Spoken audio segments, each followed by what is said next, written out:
কি ফিলিস্তিন নামটা শুনে এড়িয়ে যাচ্ছেন? যান, এড়িয়ে যান। কেননা ফিলিস্তিন তো আর আমাদের বাংলাদেশ না। কোনো সমস্যা নেই, এড়িয়ে যান। কিন্তু একটা কথা মনে রাখবেন, সেই কাল কিয়ামতের দিন যখন আল্লাহ আপনাকে প্রশ্ন করবে, তখন কি করবেন?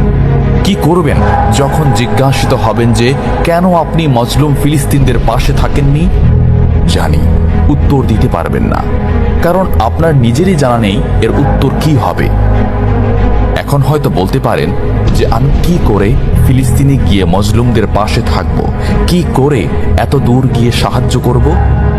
হ্যাঁ, এইরকম প্রশ্ন যদি আপনার মনে উদয় হয়ে থাকে, তাহলে অবশ্যই আপনার মনে অলসতা আর বজ্রে ভরা।